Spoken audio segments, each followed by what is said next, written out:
અંત મળે તો આ વિશ્રામ, આ જીવને વિશ્રામ થાય. એક સત્સંગ મળે તો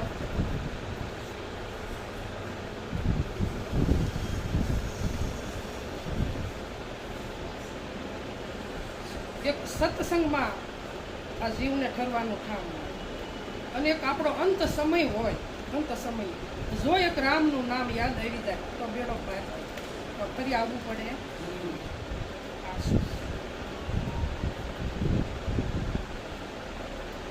એટલે કીધું કે સદગુરુએ જડજડી અપરંપાર ઉખાડી ઉખડે નહીં, ભલે લાખો પથે કે સદગુરુ એવી આપણને જડજડી દીધી કે ગમે એ કોઈ ઉખાડવા મહેનત કરે પણ ઉખડે, પણ પોતાને વિશ્વાસ બેસી જાય, નકર નહીં, પોતાને વિશ્વાસ બેસી જાય. એટલે કીધું કે નામ लिया तेने सब लिया, सकल शास्त्र का भेद विना नाम नरके गया पटपट चारो. એટલે એક નામ જ નક્કી કરવાનું છે અને એક નામ જાણવા હાટું જ ભેગા થાય છે. અને આ કળયુગમાં સંતોએ નામનો જ મહિમા ગાયો છે. નામ જ્યાં સુધી નહીં જાણીએ તો આપણી ભક્તિ કાશી. નામ જાણવું, નામ નક્કી કરવું. એટલે સંતોએ કીધું કે રામ નામ બધી મુખ પવિત્ર, હસ્ત પવિત્ર, પુણ્યદાનથી, શરણ પવિત્ર, તીર્થયાત્રાથી અને હૃદય પવિત્ર બ્રહ્મ જ્ઞાન. હૃદય શાથી પવિત્ર થાય તો કે બ્રહ્મ જ્ઞાન. ખુદનું પોતાનું જ્ઞાન પોતાને થઈ જવું. એટલે કીધું કે અંબા રામને આશ્રય જેમ છે તેમ સમજાય, પોતે પોતાને ઓળખી લઈ તો જન્મ મરણ મટી. પોતે પોતાને જ ઓળખવાનું, વિચાર પોતાનો જ કરવાનો, બીજા કોઈનો કરવાનો. એટલે અમારા અંબારામ બાપુ કહેતા કે આવે દિવાળી જેને આંગણે, જેના દિલમાં તે શોક નો થાય, આવે દિવાળી જેને હંસા સરખી સાહેલી મળી શોખમાં, કે મારે જ્ઞાન ગરબો ગાવો આજ, આ દિવાળી જેને. તો આપણે એમ કહીએ કે પૂનમ અને અમાસ તો કોને કહેવું, તો કે પૂનમને દી હોળી આવે છે તો આપણે તો પૂનમને હારી ગણવી છે, અને અમાસને દી દિવાળી હશે તો આપણે અમાસને નબળી ગણવી છે. કે અમાસ કે પૂનમનો મહિમા કેમ ગાય છે, આપણને ખબર નથી. પૂનમનો મહિમા આપણે કેમ ગાઈએ છીએ? આ તો અમાસ નદી તો સારું ભગવાનનું કાર્ય કરવાનું આવે છે, દિવાળી આવે છે, આપણે બધા ભગવાનનું કાર્ય કરીએ ને. 4-5 દિવસથી દીવા કરીએ, ફૂલના શોખ પૂરીએ, હાર ગૂંથીને બાંધીએ, હાથ્યા કરીએ, ભગવાનને હાર પહેરાવીએ. તો આપણને ખબર નથી કે દિવાળી કોને કહેવી અને અમાસ કોને કહેવી. તો અજ્ઞાન રૂપી અંધકારમાં આપણે જ્યાં સુધી રહીએ છીએ ત્યાં સુધી સંતો અમાસ કહે છે. અજ્ઞાન રૂપી અંધકારમાં પોતાને ખબર નથી હું કોણ છું, ક્યાંથી આવ્યો ને ક્યાં જાઉં. આ જ્યાં સુધી ખબર નથી ત્યાં સુધી અંધકારમાં છે, અજ્ઞાન રૂપી અંધકારમાં. એટલે આને અમા કીધી. અને પૂનમ કોને કીધી કે ગુરુ. શું કીધું? કેવો શબ્દ કીધો? ગુરુ. ગુ એટલે અંધકાર અને રૂ એટલે પ્રકાશ. તો આપણા સદગુરુ શું કર્યું? અંધકારમાંથી ક્યાં લાવ્યા? પ્રકાશમાં લાવ્યા. તો આ પ્રકાશ જ આપણને થવો જોઈએ, કાંઈ મહેનત જ નથી કરવાની, પોતાનો પ્રકાશ થઈ જવો. હમણાં બાપાએ કીધું ને કે તમને ગુરુમુખ આપ્યું કે મસ્તક આપ્યું? શું આપ્યું? તન મન ધન અને અહમરૂપી મસ્તક જ્યારે સદગુરુને અર્પણ કર્યું, અશુદ્ધા દાવો હતો. કેવો હતો? અને સંતને શરણે અર્પણ કર્યું ને એની પાસો શુદ્ધ કરીને પાસો આપ્યું. શું આપ્યું? શુદ્ધ કરીને પાસો આપ્યું. તો હું કીધું તન વડે સેવા કરીશ, મન વડે ભજન કરીશ અને ધન સારા માર્ગમાં વાપરીશ. બરાબર? તો ગુરુ મહારાજે અહમરૂપી મસ્તક જે હતું ને એ અહમ રોક્યો. સદગુરુ અહમ લઈ લીધો, પણ તમને તન સેવા કરવા આપ્યું તો મસ્તક જુદું રહ્યું કે હારી આવ્યું?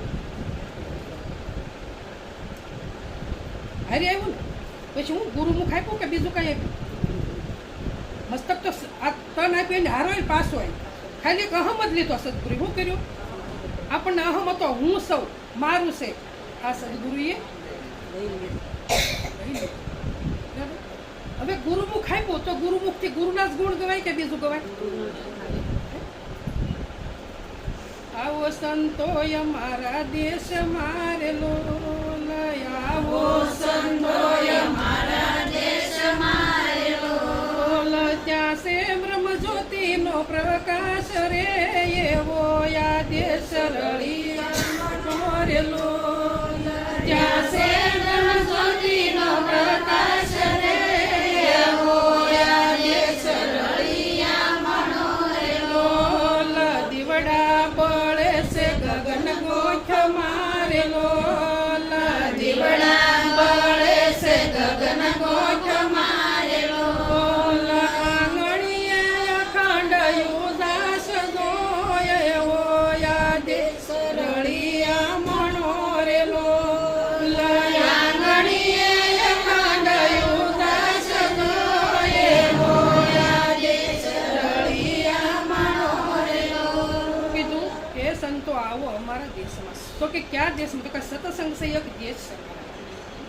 સંતો આવો અમારા દેશમાં કે ન્યા છે બ્રહ્મ જ્યોતિનો પ્રકાશ. કેવો પ્રકાશ છે? બ્રહ્મ જ્યોતિનો. તો એ બ્રહ્મ જ્યોતિ છે એ કઈ બહાર બળે છે કે અંદર બળે છે? બ્રહ્મ જ્યોતિ છે એ અંદર બળે છે. એટલે કીધું કે દીવડા બળે ગગન ગોઠમાં અને આંગણી અખંડ ઉદાસ. દીવડો તો આમાં બળે છે, અંધકાર બહાર છે. પણ દીવડો બળે છે ના કોઈને ઉતરવું. અજ્ઞાન રૂપી અંધકારમાં બધે ગોતવો છે. પણ જ્યાં દીવો બળે છે ખુદનો પોતાનો ઝળહળ ઝળકી રહ્યો છે ત્યાં પાછું વાળીને કોઈને જોવું. એટલે સંતોએ કીધું હોળીના ભડકાનો બાળી રેલો. હોળીના ભડકાનો બાળી રેલો. દાડી દિવાળી વરતાય રે એવો યા દેશ રળિયામણો રેલો. દાડી દિવાળી વરતાય રે એવો યા દેશ રળિયામણો રેલો. હવે આયા સંતો કહેશે કે હોળીના ભડકા નો ભાળીએ. ક્યારે હોળીના ભડકા નો દેખાય? કે પોતે પોતાને ઓળખી લઈએ ત્યારે હોળીના ભડકા ભળાતાથી બંધ થઈ જાય છે. હોળીના ભડકા છે હું કીધું દાડી દિવાળી વર્તાય. રોજ આપણે ઘરમાં સત્સંગ ભજન ગાતા હોઈએ, સાંભળતા હોઈએ, રસોઈ બનાવતા બનાવતા, કપડાં ધોતા ધોતા રોજ આપણે ભજન કરતા હોઈએ તો આપણા ઘરમાં કોઈ દી હોળી આવતી નથી. હોળી નથી. પોતે પોતાને ઓળખી લો એટલે હોળી કોઈ દી આવતી નથી. એટલે કીધું કે હોળીના ભડકા નો ભાળીએ અને દાડી દિવાળી વર્તા. અજ્ઞાન રૂપી અંધકારમાંથી જો બહાર નીકળી જાય તો હોળીનો ભડકો કોઈ દી નજરે આવતો નથી. આ સંતોની પ્રકાષ્ઠા આ છે. આ સંતોની વાત જેવી તેવી નથી. વાતું છે ઝીણિયું, લોઢા કાપે શીણિયું. બહુ ઝીણી ઝીણી વાત છે સંતોની છે. સંતોની વાતમાં ઉતરવું આપણે હોય ને તો આપણે કીડી જેવું બની જવું પડે. કેવું? કીડી જેવું બની જવું પડશે. અને મોટા બનશું ને તો આવી બહાર હાકશે ને તો એમાં આવી શકશું. એટલે માર્ગ કેવો છે? ઝીણું બનવાનું છે, બાળક બની જવાનું. વીરાનો વેપાર વીરા તું તો વિરાટનો જાણનાર. વીરા તારે હીરાનો વેપાર. હીરાનો વેપાર વીરા તારે વિરાટનો જાણનાર. વીરા તારે હીરાનો વેપાર. કયકમાં ફતિયા ફરે બજારે રોકી બેઠા દ્વાર. કયકમાં ફતિયા ફરે બજારે રોકી બેઠા. એ મોઢું જોયને ખોલજે તારી તેજોરીનો દ્વાર. વીરા તારે હીરાનો વેપાર. એ મોઢું જોઈને ખોલજે તારી તેજોરીનો દ્વાર. વીરા તારે હીરાનો વેપાર. કોણ કહેશે? આ સંતો કહેશે, શિષ્યને કહેશે કે એ વીરાતા હીરાનો વેપાર હોર્યો છે સંત મહાપુરુષો પાસેથી. તો કે એ વીરા તારે હીરાનો વેપાર. કે મોઢું જોઈને ખોલજે. લાગઠા પોટલી ખોલતો નહીં. આના ગ્રાહક લાગટ નથી. આ કેવો વેપાર છે? હીરાનો છે. સંતોએ હીરો બતાવ્યો છે આપણને, હાથમાં હીરો આપ્યો છે. કે આ હીરાની કિંમત કોઈ કરી શકે એમ નથી. પણ આની કિંમત કોણ કરે? કે કોઈને પરમહંસ મળી ગયા છે, કોઈ પરમહંસને નક્કી કરી લીધા છે નાના હીરાની કિંમત થાય બધાયને થતી નથી હે. એટલે કીધું વીરા તારે હીરાનો વેપાર તું ઝવેરાત નો જાણનાર હવે થઈ ગયો છો હે. વીરા તારે હીરાનો વેપાર કે કયક મફતિયા ફરે બજારે, કયક મફતિયા ફરે બજારે રોકી બેઠા દવા